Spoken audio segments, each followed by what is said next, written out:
And we're live. Welcome back, everyone. Episode 80 of Kids Deserve It. I can't believe it's been 80 episodes. We hope you've been enjoying our weekly chats with educators and game changers from around the country. Also, don't forget, you can check us out on iTunes.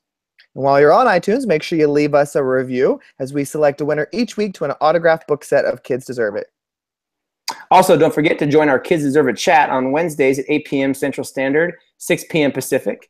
This week, we got another great guest, but first we want to introduce ourselves. I am Adam Welcome, Director of Innovation and Technology in the Bay Area of California. I'm Todd Nesloni, Elementary School Principal in Navasota, Texas, and I'm thrilled to have my friend Mitchell Meehan here today. Mitchell, thanks for being with us today. Yeah, thanks for having me. I'm excited to be here. We also want to remind our viewers to participate in social media using the hashtag KidsDeserveIt, as we always love seeing what's sticking out to you, whether you're watching live or you're listening to the recording later. So Mitchell, we got a few questions for you. So for those who don't know about you, tell us about yourself. All right, my name is Mitchell Meehan. I'm a teacher in Northwestern Pennsylvania. Erie is the main city there. So usually when I say Erie, nobody knows where that is until you say, have you ever heard of Lake Erie? And then that's when people kind of clicks. So right along the lake in the very top of Pennsylvania there. I teach at a high school about maybe 20 miles outside of the city. I teach 11th grade English classes there, and I've done our school's yearbook for the past 4 years. Awesome. So you've been in education for a couple of years now. What kind of drew you to wanting to be a teacher and to wanting to work with secondary students?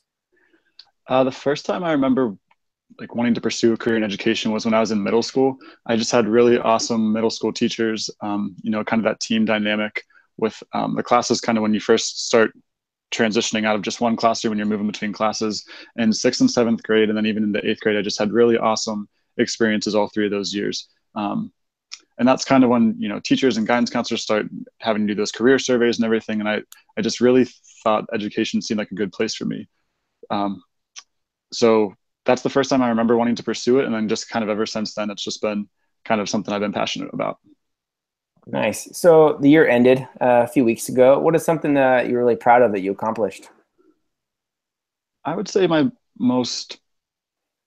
thing I'm most proud of from this year that I accomplished was being selected by Apple as an Apple Distinguished Educator.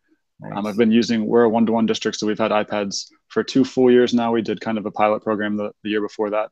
But so we've been implementing those into all of our classrooms. And, it's been something I've been really working hard at for myself and for my students' benefit. So just to have that distinction and to be able to be recognized by them was something that was really awesome for me this year. Nice. And you're going to get to go to some Apple Distinguished Educator week or event or something, right? Yeah, they have Apple has an event every year for the educators from around the country to come in and kind of collaborate. So they have those around the world, and then I'll go to the one for the Americas next month. That's cool. So, you talked a little bit about junior high and growing up and that being a really good years for you. What was school like overall kind of for you growing up? School for me was, like I said, I had a really good experience in middle school. And then once I got to high school, I just was not feeling it. Just didn't like school as much. I was an athlete, so I just kind of focused all my time into my swimming career. And I just really didn't really like going to school or going to classes. Wasn't even really interested in going to college. So none of this really makes sense to where I'm at right now. But so I ended up picking a college and, deciding I do want to, pursue a career in education, and found a school that fit me well for my athletic career and to further my education. So high school, I don't know, I didn't really enjoy my time there. Just didn't really have a lot going on in my classes, kind of just going through the motions. But I've kind of used that to fuel my career now, whereas I don't want students to have that same experience, because I think high school should be fun. It should be something that you're able to look back on and have good memories from. So that's kind of how I've tried to use that past experience to go into my future now. So Mitchell, what do you feel is the hardest part about being in education? I think just the accountability. There's just so many different, especially with teaching English, I feel like there's just so many different things that I could cover. And the thing I struggle with the most is I don't really see it as much as an instructional area by the time they're in 11th grade when I have them. So it's not like a biology class where I'm teaching this specific material or an algebra or a geometry class where there's certain things you have to cover. It's really just kind of there's so much reading, writing, speaking, listening. So it's kind of just like finding those areas that you want to have them interact with and just get better at. And it's kind of just trying to narrow down into specific, skills at the secondary level is hard. It's been difficult for me. Right. So, even though you finished a year, and I know as educators, we're already thinking about the next year and what we want to accomplish in some of our goals. What is kind of a goal you have for yourself for next year that you want to get better at? Well, next year I'm really excited for, because I'll actually be teaching freshmen, juniors, and seniors for next year. So I have 3 different grade levels. So I've never taught freshmen before.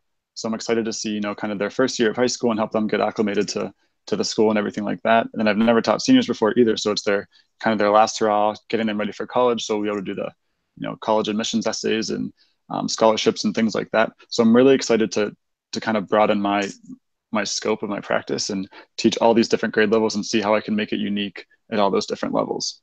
Now, I know you are a English educator. Is that, you talked about you knew you wanted to be a teacher. Did you know that it was going to be English? Has that always been a passion of yours? I was torn between English or middle school science, so they don't go together whatsoever. But yeah, so I do still have a certification for middle school science, but I just liked, when I was going through college, I liked the idea of English because it's kind of so free and so open. You can, really gives you more of an opportunity to show your creativity with projects and, writing and doing reflections and things like that. So I really kind of liked the courses that I took and the different projects that I was able to learn about in the different areas of English, just because, like I already said, how broad it is. Right.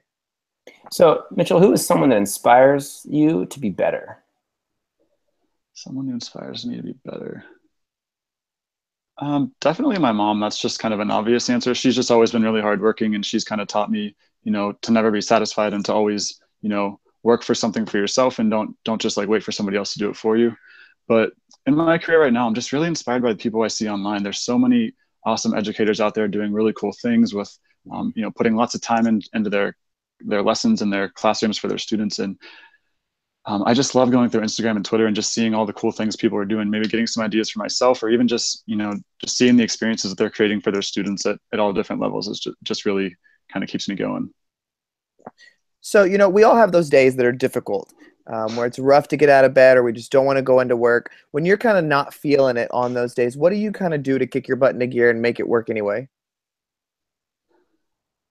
I probably say that I'll try and come up with something new, either activity-wise or, project-wise, something that I can, spice up or take something to the next level at the school.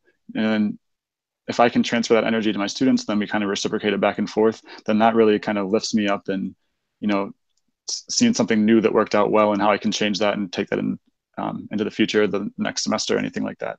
That's probably would be the first thing I do to kind of lift myself up. Right.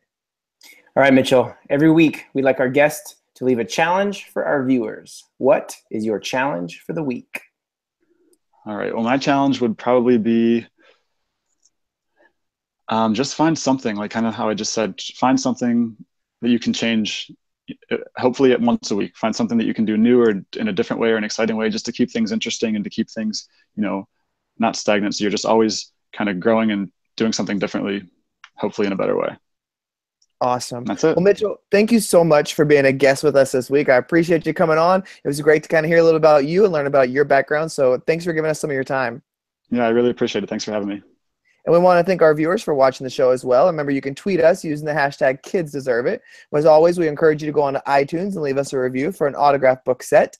And make sure you leave your Twitter handle so we can get a hold of you. Make sure you check out our guest next week, who is going to be Jeff Zintner. Everybody have a great evening.